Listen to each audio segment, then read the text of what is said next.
Welcome with Bronwyn Spira, CEO and founder of Force Therapeutics. One of the original health transformers, been with us since the beginning at Startup Health. How are you? I'm doing great. Good to be here. So, what's the update with Force and how are you doing?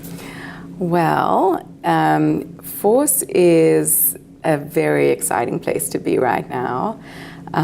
We've certainly seen a huge growth spurt in the past year and a half or 2 years, I'd say.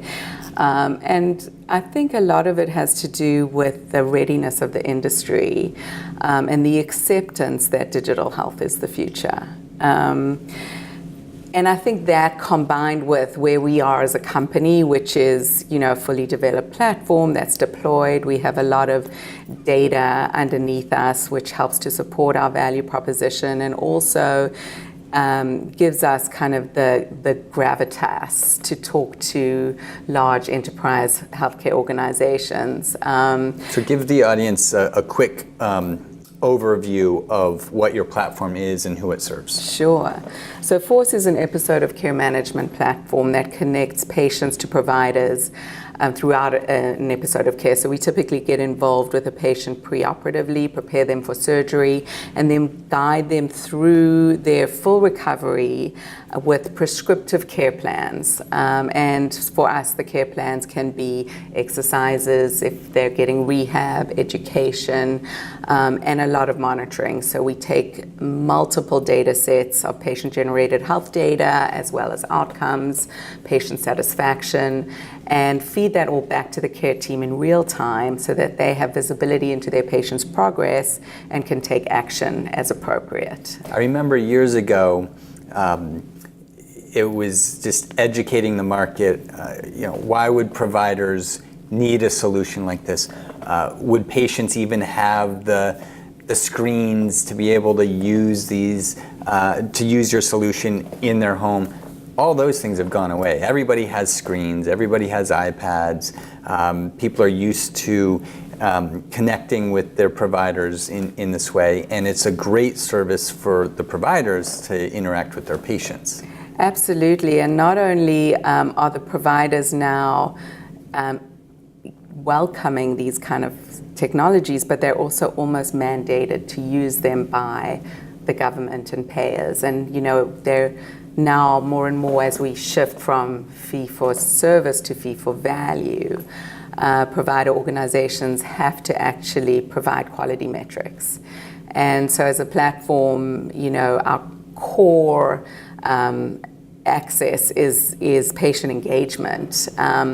But the kind of byproducts of that are all of these rich quality metrics and data points along the way, as well as the patient experience, which is so enhanced by having a platform like ours.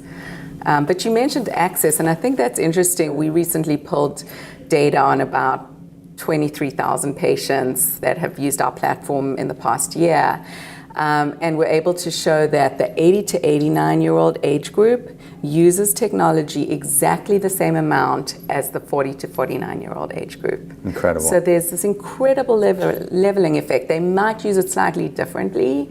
A lot of our platform is around delivering video-based content. Mm-hmm. And so the older patients tend to watch the videos more, whereas the younger patients who have a shorter attention span will log in and send a quick message or review their to-do list for the day. But the 80 to 89-year-olds are power users on our platform, which is really an interesting shift. That's really interesting. Are there other big trends or things that have stood out that are maybe different now than 4 or 5 years ago? Definitely, and a lot from the provider side as well. I think in the beginning when we started, we had a few very innovative systems that chose to use us because they saw healthcare technology as the future of delivering care, like the Rothman Institute and NYU Medical Center, who are very innovative. But as we've moved on through our pipeline, now the systems are realizing not only are they incentivized to use it by payer models, but it's actually enhancing their own experience and their own engagement as a provider in their patient's care. And making their workflow easier. All providers are incredibly busy. Right. And at first they look at technology as just another thing to do. And now it's come around to the fact that we need technology to help us streamline our workflow. And as we increase our kind of scale and scope, how could we do that without technology? The other solution is adding people. And that's becoming less of an option today. So I think the embracing of technology from the provider side has been a big sea change that we're seeing now. So you're at the stage where you're really scaling your business, which is very exciting. What are some of the big lessons learned for you as a CEO of a growing company? And maybe things that you've learned over the last few years of your journey of being an entrepreneur. I like to call you a doctorpreneur because you're a health professional who became a CEO and founder of a company. Yeah. What have you learned? Starting a digital health company is difficult. There are a lot of barriers that one wouldn't have predicted. But if you are if you stick to your vision and your mission and you have a strong vision and mission that you truly believe in, I think anything's achievable. And you've been consistent from day one. Yeah, from day one. We've had a few little shifts in go-to-market strategy, but the mission has been the same. We have always believed that patients need tools to help them recover in the home, and that making patients successful in their home environment is the best thing we can do for patients. And I found this in my own practice, and that's kind of the genesis of why we started Force in the first place. But one of the big learnings, I think, is, as an entrepreneur starting in a new space and almost defining a space in an industry, you can be very alone. And for me, the learning, as I look back over the past 5 years, is the importance of team.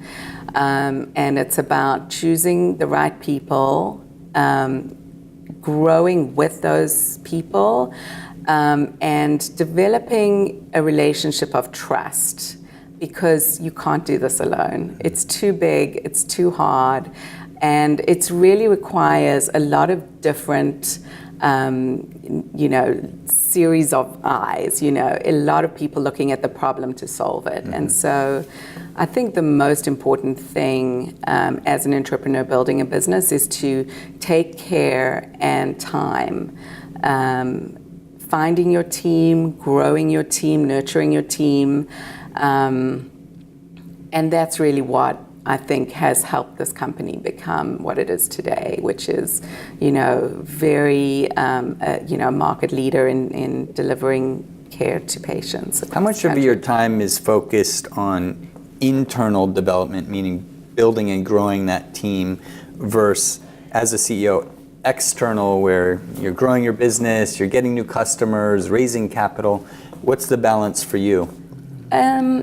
It varies according to the phase of the company. When we're raising capital, I spend more of my time doing that. But the past year has been a great time because I've been able to focus on growing the business externally and also growing the people internally.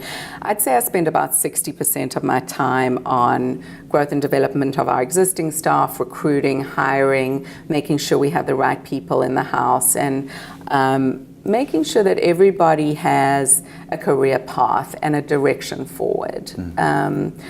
That everybody feels that they are important to the company, which they are, and that they have a personal growth plan that fits in with the company's growth plan. So I spend a lot of my mental energy making sure that that's happening, and then getting the right people in the door, and not only A players, but people that will fit with our existing culture. And so, I think that's been a really rewarding part of my job, I would say, seeing that kind of take on a life of its own and understanding what our culture is about and what kind of people work within that culture. What's your experience been being a woman founder in this industry? Personally, I haven't had any situations where I've felt that I was undermined because I'm a woman. I actually think that women bring a softer side to technology, and that may be a gender thing, or it may be just somebody who comes from a clinical background who's spent most of their life caring for patients. But I do think that more women in tech is a good thing. And how about being a clinician? How is that played? You sort of mentioned it, but has that been very helpful during your journey of building a company in this sector? I think it's one of our most differentiating factors in the space. Understanding the patient experience by living it is probably palpable in our platform. I hope it is. And so whenever we're trying to solve a problem, and we have a lot of clinicians now on our team, we kind of go in a room and say, well, picture a patient and think about how they would have responded to this thing. And that's a lot of how we make decisions, who are our main stakeholders and how will they respond to this. So I think having a clinical undercurrent in the platform is very powerful, and I think patients feel it, and in a sales process, I think it gives providers, we're selling into CMOs a lot of the time, or surgeons that are head of a service line. It's helpful to be able to talk the talk. And where do you see things going just with this trend of home care or care wherever the patient is? What's your outlook over the next 5 years? We've published a lot of research that looks at outcomes in the home. And the outcomes and the patient satisfaction is consistently higher than patients who go to a facility. So it's actually not even an opinion, it's actual research-based evidence, yeah. So there's no doubt in my mind that as much as possible, care will be pushed into the home. And I think it's our responsibility to make sure that that care is delivered responsibly and effectively. And the only way that we can do that and know that we're doing that is to continually monitor outcomes. And it's all kinds of outcomes. What patients' goals are may be completely different to what the surgeon's goals are for that patient. Mm-hmm. And so taking that into consideration is very important. And really supporting the patient towards that goal. So 9 times out of 10 patients want to be in the home, they're just afraid. And so if we can set their expectations and reduce their anxiety and be that virtual hand that they hold, I think that we're doing a great service to patients and to the industry as a whole. Last question, I always like to ask this of entrepreneurs. What do you do to stay healthy during your journey of building? It's high stress, hard work. How do you stay healthy? Well, it ebbs and flows depending on how much time I have for myself. But I think it is important to have an outlet, whether it's working out or spending time with your family. You have to build it in and make it a priority. And sometimes when it slips, I think it's important to have somebody else who's saying, you seem like you're really stressed out. So let's figure out a way to get around that. So you need a partner in crime.